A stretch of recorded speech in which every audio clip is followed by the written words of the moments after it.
예, 스가랴 13장 1절부터 9절 죄와 더러움을 씻는 셈의 능력이라는 말씀으로 오늘 나눠봅니다.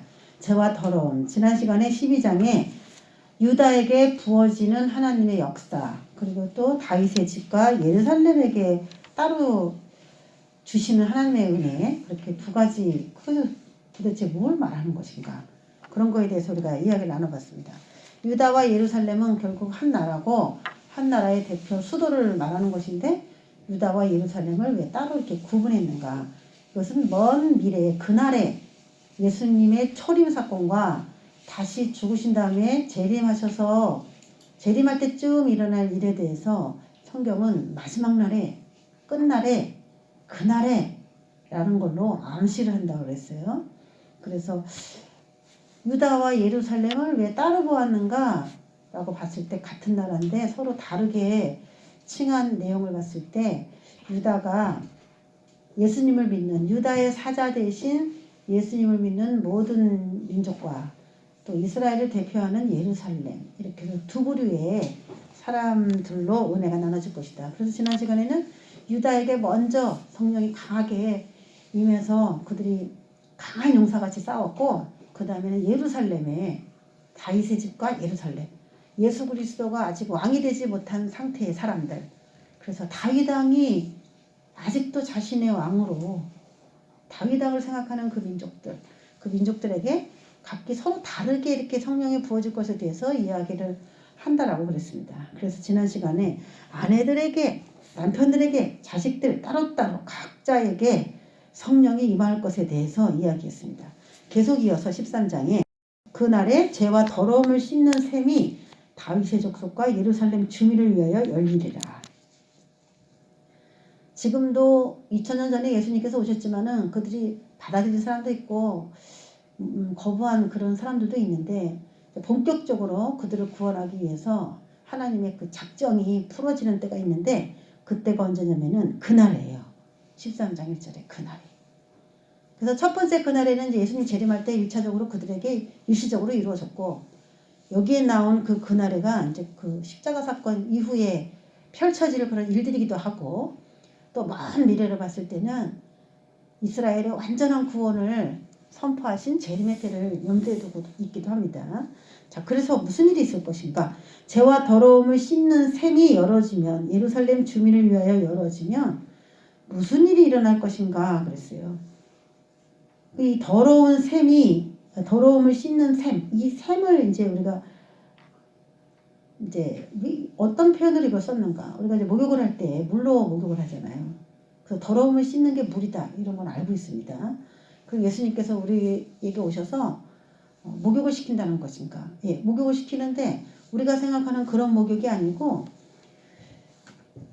눈에 보이지 않는 영에 대한 목욕이에요. 영에 대한. 그래서 이 물을, 샘을 이제 신약으로 보게 되면은 요한복음 4장에 있는 말씀이 아주 자세하게 나와 있습니다. 4장 14절에 사마리아의 한 여자가 예수님을 만나서 예배에 대해서 너무 알고 싶고 하나님에 대해서 갈급한 여자가 있어요. 남편이 많이 있는데 그 남편으로 인하여 안식을 얻지 못하는 그 여자인데, 예수님께서 그 여자에게 우물가에서 만나주셔서 네가 길어야 되는 그 물은 목마르겠지만 내가 너에게 주는 물을 마시면 목마르지 않는다 하면서, 영원히 목마르지 않을 것이다 하면서, 이 물리적인 물하고 하나님이 직접 주실 수 있는 물하고 대조해서 설명하신 부분들이 나옵니다. 그래서 4장 14절에 요한복음, 내가 주는 물을 마시는 자는 영원히 목마르지 아니하리니 내가 주는 물은 그 속에서 영생하도록 솟아나는 샘물이 되리라, 이렇게 말씀하셨어요.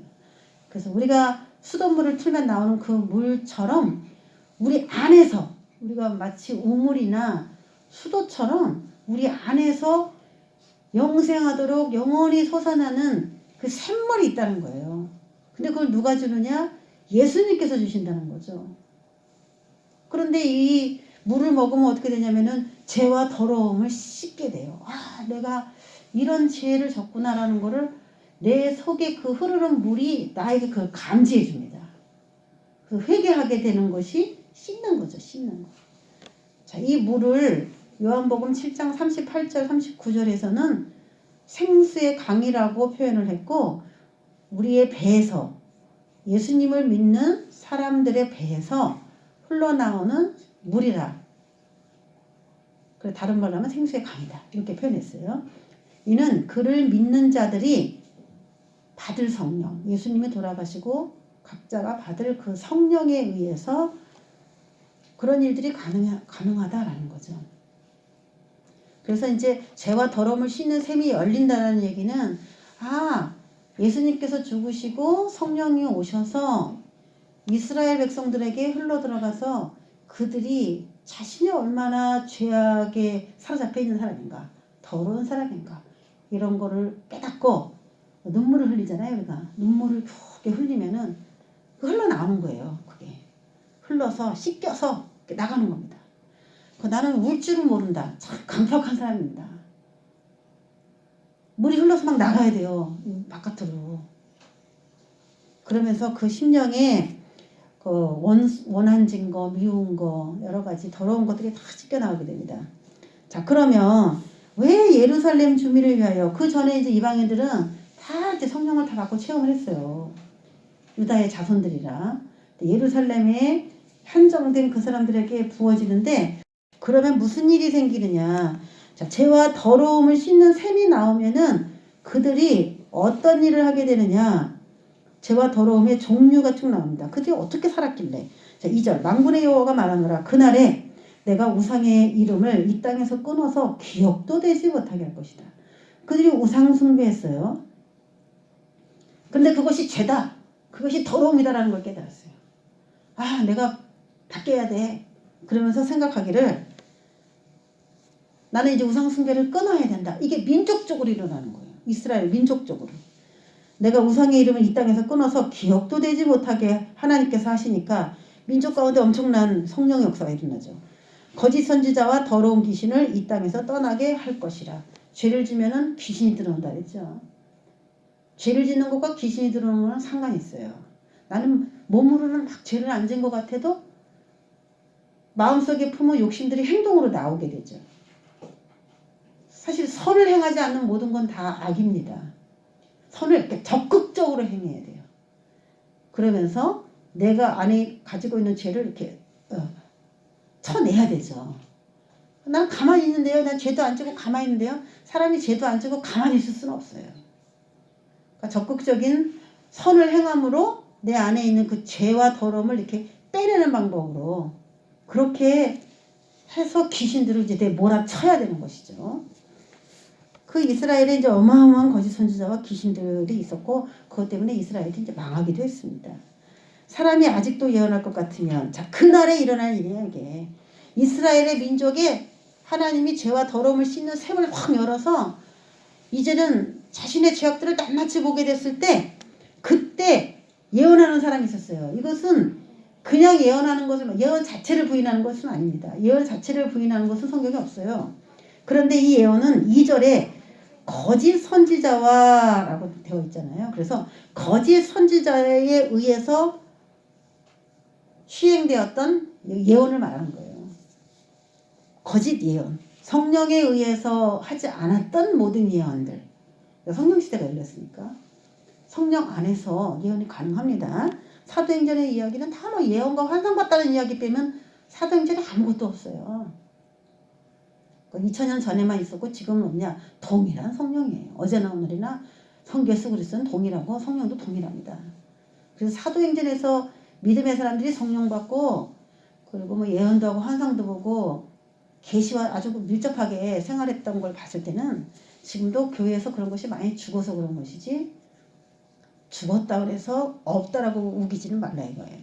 그럴 수는 없습니다. 성령의 역사는 영이기 때문에 뭐가 알게 된다는 거죠. 사람이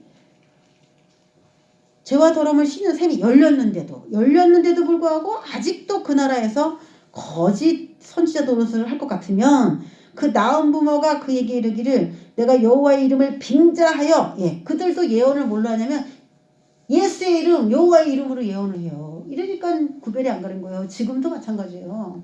한국교회에서 제가 어저께 어떤 목사님하고 이제 그런 얘기를 막 하고 그랬는데 영성사역을 너무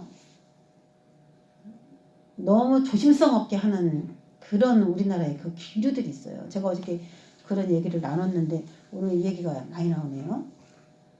너무 한국교회가 예언한다 그러면 그냥 다 쫓아가서 예언을 듣고 그러는데 분별을 할 수 있냐? 여러분, 예언하는 사람은 예언을 합니다. 그거에 대해서 하나님께 이제 평가를 받겠죠. 근데 듣는 사람은요, 그게 맞는지 틀린지 분별해야 돼요. 물론 100% 우리가 완벽한 예언을 한다. 그렇게 볼 수는 없어요. 그래서 분별이 필요해요. 확인을 해야 돼요. 그 완벽한 100%짜리 예언을 들으려면 이 땅에 없어요. 왜냐하면 그것도 다 배우는 거예요. 성령님과 더 친해지면서 더 능숙해지고 더 완벽해지는 겁니다. 그러면 하나님 나 완벽해질 때까지 예언 안 할래요. 그것도 불법인 거예요. 우리가 방언할 때 맨 처음에 할 때 발음이 좀 미숙하고 혀도 꼬이고 뭔가 안 되지만 그래도 하잖아요. 하면은 뭔가 능숙하게 되는 것처럼 모든 이 영의 세계에서는 우리가 처음에 시작할 때처럼 똑같이 유지가 되지 않고 계속 훈련이 되기 때문에 사용하는 거예요. 계속. 하나님이 자신감을 주시고 예언을 할 때마다 확신을 주시고 그렇게 지금 진행이 되고 있다면은 아 나한테 열심히 해보라는 거구나 뭐 그러면서 두렵고 떨리는 마음으로 자꾸 해보는 것이 그것이 순종이고 하나님 보시기에도 그것이 귀한 것이죠. 자기가 괜히 거룩한 영 나는 뭐 거짓 예언 할 수 없어요. 나는 뭐 성자가 될 때까지 안 할 거예요. 죽을 때까지 못해요. 그래서 성령님이 우리가 예언하고 나면 이제 확증을 자꾸 주시거든요. 그거에 힘을 입어서 성령님이 과연 내가 예언한 거 듣다 어떻게 말씀을 하시는지 귀를 거기다 기울이고 정확한 예언을 하기 위해서는 한 가지 내 영 안에 깨끗한 것만 들어있으면 돼요. 근데 깨끗한 것만 들어있을 수가 없잖아요. 그래서 어떻게 하느냐 예언할 때 하나님의 성령에 의해서 예언할 수 있도록 그분이 나를 도우시도록 간청하는 기도를 드리고 예언하는 거예요. 그러면 성령이 역사하시는 겁니다. 그래서 완벽해서 하는 것이 아니라 성령을 의지해서 하려고 하는 그 마음 때문에 그 마음이 영 안에서 하나님의 그 환상이나 예언을 하도록 성령이 역사할 수 있는 그 조건이 됩니다. 그게. 그 조건을 만족시키라는 거예요. 조건. 나 몇 년 했어. 나 잘해. 이러고서 하는 사람이 이게 위험한 거죠. 그게. 예언은 잘할 수가 없어요. 성령님이 하시는 것이지 우리가 할 수 있는 것이 아니기 때문에 그러니까 조심스럽게 한다. 그런 마음으로 성령의 뜻에 의해서 하도록 그리고 평상시에도 성령님이 좋아하는 일을 평상시에도 해야 되겠죠. 그래서 악한 영이 영 안에서 엉뚱한 얘기 하지 않도록 기도 훈련이라든지 생활의 모든 거룩함을 추구하는 그런 게 선지자들에게 참 필요합니다. 근데 그 시대는 이제 그렇지 않았다는 거예요. 근데 그것이 이제 무방비로 그렇게 표현되고 있다가 성령 시대가 딱 도래하니까 이제 거짓 선지자들이 이제 설 자리가 없게 되는 거죠. 여태까지 거짓말로 예언을 했는데 사람들이 다 알아버렸어요. 그런 거를. 그 낳은 부모가 여호와의 이름을 빙자하여 거짓말을 하니 살지 못하리라 하고 낳은 부모가 그가 예언할 때 칼로 그를 찌르리라. 이건 뭐냐면은 부모가 하나님의 뜻대로 살기 위한 성령을 받았기 때문에 거짓 선지자가 자신의 아들이라 할지라도 자녀라 할지라도 이스라엘 안에서 활동하는 것을 볼 수 없는 그 거룩한 분노가 일어나는 거예요. 구별할 수 있게 된 거예요. 자, 4절에 그날에 선지자들이 예언할 때 그 환상을 각기 부러워할 것이며 이 거짓 선지자다 2절에서 계속 그렇게 언지를 하고 말을 하는 거기 때문에 환상을 각기 부러워할 것이며 사람을 속이려고 털업도 입지 아니할 것이다. 예, 그래서 우리가 죄와 더러움의 종류를 보니까 셈이 열려서 씻어내야 될 것 중에 첫 번째가 우상 숭배다. 두 번째는 거짓 예언과 거짓 환상 같은 거 그런 걸 다 씻어내게 될 것이다. 지금 이렇게 얘기를 하고 있어요. 자, 그 당시에 신명기 13장 1절 3절 보면은 이스라엘에 얼마나 거짓 선지자가 많았는지 하나님의 거짓 선지자에 대한 얘기를 신명기도 하시고 예레미야를 통해서도 거짓 선지자에게 하나님은 어떻게 하실 건지 아주 매서운 말씀들이 많이 기록되어 있습니다. 너희 중에 선지자나 꿈꾸는 자가 일어나서 거짓 선지자를 말하는 거예요. 이적과 기사를 내게 보이고 일어나요. 악한 영들도 이적과 기사를 만들어낼 수 있습니다. 그가 내게 말한 그 이적과 기사가 이루어지고 너희가 알지 못하던 다른 신들을 우리가 따라 섬기자 말할지라도 진짜 이루어졌어요. 진짜 이루어지니까 사람들이 어머 저건 진짜 대단해 그리고 추종을 하는 거죠. 그런데 너희가 알지 못하던 다른 신들을 섬기자고 이야기를 하게 할 때 그것은 아무리 예언이 맞고 환상이 맞았다 할지라도 그 사람의 그런 것들은 잘못된 거라는 거예요. 다른 신들을 따라 섬기자고 말할지라도. 다른 신이라니까 우리가 교회는 안전한가 보다 그러는데 말씀 이외에 엉뚱하게 신앙생활 하는 것도 그것도 다른 신 섬기는 거예요. 너는 그 선지자나 꿈꾸는 자의 말을 청종하지 말라라고 분명히 신명기에도 기록이 되어 있습니다. 네, 털옷을 근데 오늘 이제 4절에 털옷도 입지 아니할 것이며 이렇게 나왔죠. 그래서 왜 그 당시에는 선지자하고 털옷을 연관시켰을까? 말씀을 보면은 11개 하에 그는 털이 많은 사람인데 1장 8절에 허리에 가죽들을 띄었나이다 하니 왕이 이르되 그는 디셋 사람 엘리야로다 그러면서 엘리야가 털이 많은 사람이라는 표현을 하게 되죠. 또 마태복음 3장 4절에 보면 요한은 낙타 털옷을 입었다 낙타 털옷을 입었다 그랬죠. 그래서 선지자는 꼭 털이 많은 사람 그런 표현을 보여줬어요. 그래서 엘리야처럼 보이려고 이제 뭐 그렇게 했는지 모르겠지만은 사람들이 선지자 노릇하기 위해서 이제 털옷을 입었는데 그 털옷이라니까 요즘같이 우리가 엄청 좋은 이런 털옷을 말하는 게 아니고 생계를 추구하고 살지 않았기 때문에 그들은 자연에서 주는 거 자연에서 주는 그대로의 털로 그냥 입고 먹고 그렇게 살았어요. 하나님의 선지자로서 살기 위해서. 좋은 게 아니라 아주 꼬치꼬치라고 하지 나쁜 거. 그런 걸 입었는데 그게 마치 선지자의 상징처럼 되어가지고 아마 거짓 선지자들도 자신이 이렇게 털을 입으면서 선지자라고 그렇게 하면서 예언을 했던 것에 대해서 이야기를 하는 것입니다. 사람을 속이려고 털옷을 입었다는 거예요. 선지자처럼 보이려고. 말하기를 나는 선지자가 아니요 나는 농부라 내가 어려서부터 사람의 종이 되었노라. 예, 거짓 선지자라는 것을 다 알게 되니까 그때서는 어떻게 말하냐 나는 선지자가 아니요. 그러니까 이게 뭐냐면 성령이 오셔서 그 샘이 터져버리니까요. 이 거짓 것과 참 것들에 대한 구분이 이스라엘에서 엄격하게 이루어질 것에 대해서 이야기를 하고 있습니다. 그래서 너 거짓 선지자지? 막 이렇게 얘기를 하니까 아니야 난 선지자가 아니야 나는 농부야 그러면서 내가 어려서부터 사람의 종이 되었노라 이렇게 얘기합니다. 농부라고 하면서 사람의 종이 되었다는 것은 선지자는 하나님의 종입니다. 근데 자기가 농부라고 얘기하면서 나는 농사 짓는 일을 시켜서 하고 있는 사람이야 이런 뜻이에요. 선지자는 하나님의 종인데 나는 지금 선지자가 아니야 농사지라고 시켜서 농사를 짓는 농부야 이렇게 거짓 선지자들도 자신이 거짓 선지자라는 것이 들통나면 위험에 처하고 죽게 되니까 그렇게 거짓말들을 해가면서까지 이 성령 시대에는 거짓 선지자에 대한 아주 매서운 판단이 이스라엘 국가 안에서 일어나고 있다는 얘기예요. 엄격하게 해야죠. 자기 자녀라고 할지라도 용납이 안 될 정도로 하나님 유일 사상이 굉장히 강해지는 그러니까 성령의 역사입니다. 이게 바로. 어떤 사람이 그에게 묻기를 내 두 팔 사이에 있는 상처는 어찌 됨이냐 그랬어요. 내 두 팔 사이에 있는 상처. 옛날에 왜 두 팔 사이에 있는 상처가 거짓 선지자의 상징물처럼 나왔냐면은 그 당시에 신접하기 위해서 예언을 하기 위해서 어떤 우리가 이제 옛날에 신을 접신하기 위해서 썼던 그런 일종의 방법인 것 같은데 그들이 황홀경 안에서 예언을 하기 위해서 자해를 했던 그런 문화가 있습니다. 신을 섬기는 사람들이 대부분 몸에 자해를 많이 해요. 그러면서 그 신을 자기가 고통을 느끼면서 그 신을 이렇게 만나요. 그랬던 문화예요. 그래서 너 그 상처 그거는 그 신 우상 숭배할 때 그런 자해 그런 상처 아니야? 그랬더니 아니라고 이제 하는 거죠. 내 두 팔 사이에 있는 상처는 어찌 됨이냐 하면 대답하기를 이는 나의 친구의 집에서 받은 상처야. 이거 선지자 노릇할 때 그 자기 한 거 그거 아니야. 이렇게 한다는 거죠. 그럴 정도로 굉장히 성령이 역사하면요.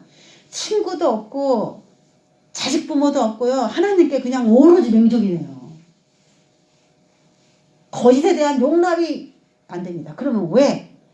성령이 임하니까 거짓에 대한 용납이 이렇게 안 되는 걸까? 성령이 임하면. 그래서 여러분, 성령 받은 사람은요, 이 세상을 쉽게 살기 위해서 거짓말로 자기를 포장하고 꾸미면서 사람들을 매도하고 선한 척하면서 그렇게 하진 않아요. 성령의 역사는 그냥 있는 그대로 목회하고 있는 그대로 사역하고 있는 그대로 살아가는 것이지, 자기가 엄청나게 대단한 사람인 것처럼 포장해서 광고하고 대대적으로 떠돌아다니고 그러지 않아요. 겸손하게 하나님을 섬기면 하나님의 종이기 때문에 언제든지 하나님이 그 사람을 사용할 수 있다는 믿음으로 듬직하게 기다릴 수 있는 그런 성실함이 있어야 됩니다. 그리고 성령은 진실의 영이기 때문에, 진리의 영이기 때문에 묵묵히 자신의 일을 감당할 수 있는 그런 능력이 그 안에 있어요.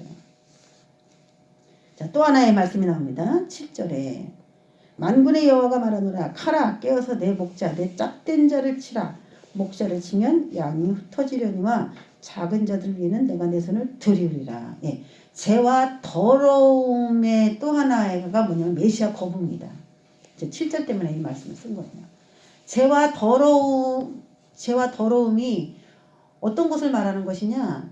우상숭배, 거짓 예언, 거짓 산상 이런 것도 죄와 더러움에 해당이 되지만 중요한 건 메시아를 거부하는 거죠. 예수를 안 믿는 거예요. 이들이 이제 7절에 그렇게 얘기한 거예요. 여기서 내 짝된 자를 치라. 이 짝은요, 예수 그리스도를 말합니다. 하나님의 친구, 동료인 메시아이죠. 그 메시아를 배척할 것에 대해서 얘기합니다. 이스라엘이, 그러니까 어떻게 보면은 13장이 십자가 사건에서 터져나올 성령을 이야기했다면은 이스라엘 백성들은 그걸 받아들이지 않고 메시아를 배척하게 될 것이다. 어떤 사람은 일부는 이제 받아들이고 일부는 메시아를 배척하는. 그래서 지금 이게 맨 마지막에 예수님 재림할 때 이야기가 13장 초반에 그런 일인데 이게 또 초림하고 또 이렇게 엮였어요. 그래서 이스라엘 안에서 두 가지가 같이 일어날 것에 대했는데 시대적으로 본다면은 여태까지가 6절까지 봤던 것이 재림 때 일어날 일의 가능성이 많고 7절에는 초림 때의 일 가능성이 굉장히 많은 거죠. 그래서 카라 깨어서 내 목자 내 짝된 자를 치라. 목자를 치면 양이 흩어진다. 이게 이제 십자가 사건으로 인하여 이스라엘이 이제 뿔뿔이 흩어지는 것에 대한 예언이었습니다. 이게 작은 자들 위에는 내가 내 손을 들이우리라. 이스라엘 안에서도 자기를 지극히 작은 자들, 하나님의 도움이 필요한 자들, 메시아에게 도움을 간청했던 병자들, 고아들, 그런 사람들은 구원을 받았어요. 예수님을 믿어서. 그런 사람을 이제 사회적 약자, 작은 자라고 하는 거죠. 이스라엘 안에도 모든 사람이 다 배척한 건 아니고 이렇게 작은 자들이 양이 다 흩어질 때 추려서 하나님의 백성으로 메시아가 죽임당할 때도 선택된 자들의 이름이 여기서 작은 자들이 되는 것입니다. 자, 내가 그 3분의 1을 불 가운데 던져 은같이 연단하며 금같이 시험할 것이다는 전 세계에 흩어져서 얘들이 엄청난 연단을 받았죠. 자, 그래서 메시아를 거부하는 것도 죄가 되는 거고 더러움이 되는 것입니다. 근데 메시아를 거부하게 되면은 그 대가가 뭐냐? 죄와 더러움을 씻지 않으면 그 대가가 뭘로 오냐면은 연단이라는 걸로 와요. 연단. 시험. 그래서 이스라엘은 전 세계에 흩어져서 시험에 들어간 거죠. 하나님의 시험. 물론 우리가 하나님을 믿어도 완벽하게 죄가 없다고 할 수 없기 때문에 죄사함을 받았다고는 하지만 하나님이 일방적으로 죄사함을 일방적으로 죄가 사해졌다라고 여겨주시는 것이지 내 자체에 있는 죄가 깨끗해졌다라는 얘기는 아니에요. 하나님이 깨끗해진 걸로 인정해 주시는 것이지. 그러니까 덮어주시는 것이지 그 덮어진 그 속에 있는 내면에는 우리도 죄가 있어요. 그래서 우리도 연단을 받는 거예요. 그래서 죄와 더러움에 대한 하나님의 다름은 어떻게 이루어지냐? 연단이라는 방법으로. 그래서 3분의 2가 멸망하고 3분의 1은 거기 남는다 이렇게 됐습니다. 멸망하고는요 끊어진다 이런 말이에요. 그래서 죽는다 이런 뜻이 아니라 끊어진다. 그래서 언약 백성에서 떨어져 나가는 거 말이에요. 그 3분의 1은 거기 남으리니 3분의 1은 남으리니 남은 자입니다. 남은 자. 그래서 7절에서 말하는 작은 자들과 8절에서 말하는 남은 자 같은 자예요. 그래서 이것이 메시아를 배척한 이스라엘 가운데서 3분의 1만 구원을 받아도 많이 받는 거죠.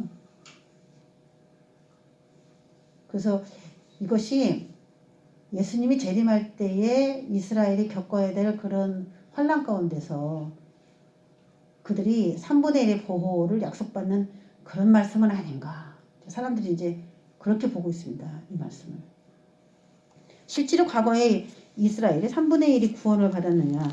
그만큼도 안 받았는데 말이죠. 그래서 이건 또 이스라엘을 메시아를 배척한 이스라엘에게 하나님이 그래도 구원을 넉넉히 주시겠다고 설정한 그 인원이 아닌가 이런 생각을 해놓은 거예요. 자, 왜 그런 생각을 하냐면은 자, 요한계시록 보면 여러분이 아시잖아요. 나팔 불면 3분의 1 재앙이 일어나는 거. 3분의 1의 땅, 바다 뭐 이런 거 다 공격을 받는데 사람도 그래요. 3분의 1. 근데 오늘 여기서는 3분의 1이 구원을 받아요. 그 3분의 1이 공격을 받는다라고 되는 거 보면은 여기 3분의 2가 공격받잖아요. 그러니까 나팔 재앙보다도 훨씬 더 많은 재앙이에요. 이게 강도 높은 재앙입니다. 이 정도면은. 그래서 이 정도라고 본다면은 예수님 재림 때 그때 이루어질 그 민족들의 구원을 말하는 건 아닌가라고 보는 것이죠. 내가 그 3분의 1을 불 가운데 던져 진짜 불을 말하는 게 아니라 시험, 환난, 고통 이런 거를 이제 영적인 불이다 이렇게 설명을 합니다. 은같이 연단하며 금같이 시험할 것이라 단련할 것이다 이렇게 얘기해요. 단련. 하나님의 백성으로서 살 수 있도록 하나님의 백성으로 완전하게 되도록 훈련시킨다 이런 말이에요. 그들이 내 이름을 부르리니 내가 들을 것이며 나는 말하기를 이는 내 백성이라 할 것이다. 그래서 하나님과 나의 백성이 하나의 관계로 백성과 하나님의 관계로 안전하게 맞아떨어지는 것을 얘기합니다. 그러면 신약에서는 우리가 봤던 것처럼 죄와 더러움을 씻어주는 게 성령의 역할이죠. 죄와 더러움을 씻어주는 거. 그래서 성령을 받지 않으면은 자신이 하는 행동이나 생각이나 말이 죄인지 더러움인지 감지가 안 됩니다. 교회를 몇십 년 다녀도 성령을 받아야 돼요. 그리고 성령을 받되 특별히 충만하게 받아야 돼요. 샤워는 똑같이 하지만은 어떤 사람은 샤워를 더 깨끗하게 합니다. 어떤 사람은 물만 뿌려도 샤워입니다. 똑같은 거예요. 그러면 구약에서 지금 말한 것은 샘이 터지면은 샘이 열리면은 죄와 더러움을 씻게 된다. 이제 기본적으로 성령께서 하시는 거는 그거예요. 그래서 성령이면은 거룩하신 영이잖아요. 그래서 거룩과 반대되는 것을 말해라 그러면 죄와 더러움이 되겠죠. 죄와 더러움. 그것이 거룩하지 않은 거다. 거룩한 건 뭐냐? 죄. 더러움 없이 깨끗한 거. 그것을 이제 말하겠죠. 자, 신약으로 보면 성령께서 하시는 일을 보겠습니다. 요한복음 14, 15, 16장은 성령장입니다. 그래서 여러분이 성령님이 하시는 일을 알고자 한다면은 요한복음 14, 15, 16장을 읽어보시면 돼요. 그건 성령장이에요. 자, 성령을 한마디로 표현하면은 14장 17절에 그는 진리의 영이다 그랬어요. 그래서 아까 우리가 거짓 선지자, 거짓말, 예언, 환상 이런 얘기를 계속했잖아요.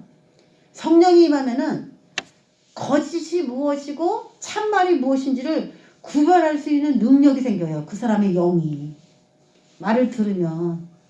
그래서 성령이 충만해야 되는 이유는 거짓 것을 분별하고 떨궈버리게 하기 위해서. 사기를 왜 당합니까? 거짓 것을 분별하지 못하니까 사기당하는 겁니다. 거짓 것을 분별할 수 있는 진리, 진짜를 말해요. 이 진리는. 진짜의 영이 들어오면은 거짓의 말이 걸러지는 거예요. 그러니까 사람을 보는 눈이 생기고 아무 얘기나 액면고대로 듣지 않고 사리 판단이 좀 분명해지죠. 냉철해져요. 네, 진리의 영이. 세상은 능히 그를 받지 못하나니 이는 그를 보지도 못하고 알지도 못합니다. 그러니까 세상 사람들이 죄를 씻는다, 더러움을 씻는다, 있을 수가 없다는 거죠. 그리고 거짓말을 걸러낼 수 있다, 못해요. 그거를 뭐가 진짜냐 찾아낼 수가 없어요. 자, 요한복음 15장 26절에 보면은 내가 아버지께로부터 너희에게 보낼 보혜사 곧 아버지께로부터 나오시는 진리의 성령이 오실 때에 그가 나를 증언할 것이요. 예, 여러분 성령을 우리가 받았는지 안 받았는지 확인하면 이제 확인해보는 방법이에요. 이게. 내가 성령이 얼만큼 충만한가. 그가 나를 증언하실 것이요. 성령을 딱 받으면 그 사람이 어떻게 변하냐면요. 예수님을 증언해요. 예수님에 대해서 가르쳐줘요. 그가 나 예수님이죠. 예수님을 증언할 것이요. 예수님에 대해서 관심을 갖게 만들고 예수님의 말씀 안에서 판단하는 그 기본을 이제 갖게 돼요. 그 전에는 뭐 어떤 유명한 목사님, 어떤 자기가 좋아하는 어떤 사람, 그런 사람들의 말이 기준이 됐어요. 자기 삶의 기준. 그 사람의 말이 들으면 맞는 것 같아. 수없겠대. 그런데 성령을 받고 성령이 충만한 사람은 어떻게 사냐? 말씀 중심이에요. 다. 자신의 행동과 모든 것들이 성경 중심으로 성령님이 성경을 증언해주는 영이기 때문에 성경 밖으로 나가서 자신이 뭐 좋아하는 목사님 얘기만 믿는다. 난 저 사람이 많이 배웠으니까 저 사람의 얘기를 나 잘 듣는다. 이런 걸 다 잘라버리게 돼요. 우리는 어떤 사람인가 스스로 점검해 보시기 바랍니다. 무슨 일이 딱 생겼을 때 말씀이 떠올라서 이렇게 그것을 말씀과 접목을 시키며 사느냐. 아유 맨날 말씀. 뭐야. 뜯었다 붙여. 뭐 그런 사람도 있는데 그러면 자기는 어디다 뜯었다 붙일래. 어? 뜯어다 붙이는 게 아니라 모든 것을 다 말씀과 접목해서 볼 수 있는 그 일을 누가 하시냐? 성령님이 하시는 거예요. 성령님이. 그러니까 그게 진리의 영이 되는 거죠. 또 이게 말씀이 진리이기 때문에. 요한복음 16장 8절에 보면은 성령님이 오셔서 죄에 대하여 의에 대하여 심판에 대하여 세상을 책망하신다 그랬습니다. 그러니까 성령님이 오시면요. 책망을 해요. 또 우리가 성령이 충만하면 책망할 수가 있어요. 세상에 대해서. 세상을 책망할 수 있는 감각이 생겨요. 자, 죄에 대하여 이거 뭡니까? 나를 믿지 아니하며예요. 예수를 안 믿는 게 죄라는 것을 책망해요. 성령이. 세상에서 예수를 안 믿고 사는 거 그것이 죄라는 거를 가르쳐주는 거예요. 그런 책망을 받아요. 그래서 예수 믿어야 되는구나 이렇게. 의에 대하여 아버지께로 내가 감이요 그래요. 아버지께로 내가 감이요. 그게 의에 대하여예요. 자신이 의인데 자신이 십자가에서 죽어서 아버지께 가는데 사람들은 죽었으니까 예수님이 죽었으니까 그분이 그 방법 자체도 의라고 생각하지 않는 거예요. 근데 그게 의예요. 아버지께로 그분이 가시는 거 그게 하나님의 옳음이에요. 옳음. 왜 하나님이 자기네 아들을 죽였겠어? 왜 꼭 그렇게 십자가에다가 잔인하게 그랬겠어? 그래서 그분이 하시는 하나님이 하시는 그 의의 방법, 아버지께로 가는, 죽음의 절차를 밟고 가는, 그것에 대해서 받아들이지 않는 그 의에 대해서 모르는 그 사람들 책망하는 거예요. 십자가의 죽음 자체를 부인하는 세상에 대해서 책망하는 거죠. 우리가 이해가 안 되잖아요. 하나님이 사랑하시는 사람이면 오래 살아야 되는 거 아니에요? 오래 살고 또 잔인하게 죽으면 안 되고 남들이 다 복을 받았다 이렇게 생각하게 죽어야지. 그렇게 죽으면 그래 하나님은 사랑했다고 할 수가 있나 이렇게 생각하잖아요. 그런데 아버지께로 가는 그 방법이 하나님의 의인데 그것을 받아들이지 않으면 그것에 대해서 책망을 받는 겁니다. 또 심판에 대하여 세상을 책망한다. 심판에 대하여 세상 임금이 심판을 받았으리로다. 그것에 대해서 인정하지 않을 때 책망받아요. 예수 그리스도께서 십자가를 지시고 세상 임금을 이미 심판했다는 거 그것을 받아들이지 않으면 그 책망받는 겁니다. 성령님이 그거에 대해서 낱낱이 가르쳐 주시는 거예요. 너 예수 안 믿어? 예수님께서 하나님의 아들이신데도 불구하고 십자가에 죽으신 것도 그거 안 믿어? 예수님께서 십자가에 죽으셔서 세상 임금이 심판을 이미 받았다고 선언했는데도 그거 안 믿어? 그것에 대한 책망이 일어나요. 그러니까 성령 받으면 어떻게 돼요? 예수를 더 잘 믿게 되죠. 의심스러워하지 않아요. 예수님의 모든 그런 사역들이 의심스럽지가 않은 겁니다. 그것을 성령님이 인간 안에 들어오셔서 조목조목 설명해 주는 거예요. 그러니까 결국은 성령님이요, 예수님과 가깝게 만들어주는 역할을 하시고, 예수님과 가깝게 맺어진 인간은, 예수님은 진리이기 때문에 거짓말이 무엇인지를 깨닫고, 거짓말하는 사람, 거짓된 삶을 사는 사람, 포장되고 위선적인 그런 사람들과 멀어지도록 성령님이 다 그 사람의 삶에 일일이 개입하는 거예요. 그런 역할을 해요. 사기꾼이 그냥 되느냐? 그 안에 이제 사기치는 그런 더러운 게 가득하니까 이제 사기를 치는 것이죠. 자, 그래서 이스라엘의 죄와 더러움의 샘이 열려서 언젠가는 이렇게 하나님만을 섬기겠다라는 운동이 대대적으로 일어나게 될 것이다. 자, 그런 이야기들이 기록이 되어 있는데, 거기에 따로따로 다 성령을 받아서 주님의 뜻대로 가겠다는 그런 움직임들도 있겠지만, 끝까지 메시아를 배척하는 그런 사람들에 대해서는 또 하나님이 또 연단을 통해서도 깨끗하게 하시고, 그런데도 불구하고 이제 거부하는 사람들에 대해서는 엄격한 심판이 있겠죠. 자, 우리는 성령을 이미 받은 사람입니다. 그래서 정말 성령께서 내 안에서 나에게 지금 그런 것들을 행하고 계신가? 그런 것들을 잘 점검해 보면서 어떤 편법, 불법 이런 것들을 사용하는 그런 계산은 우리 안에 없는가? 그런 것들을 새겨보고 돌이키시고 주의 뜻대로 살아가는 저와 여러분 되시기를 주의 이름으로 축원합니다. 기도하겠습니다. 하나님 아버지, 성령께서 오시면 모든 사람이 거룩해지고 예수를 알게 되고 진리를 쫓게 되고 주님이 기뻐하는 일들을 찾아서 하게 됩니다. 하나님, 세상은 다 자신의 이익을 추구하기 위해 여러 가지 방법을 쓴다 할지라도 우리는 주님이 주시는 방법으로 묵묵히 따라갈 수 있도록 성령님 역사해 주시옵소서.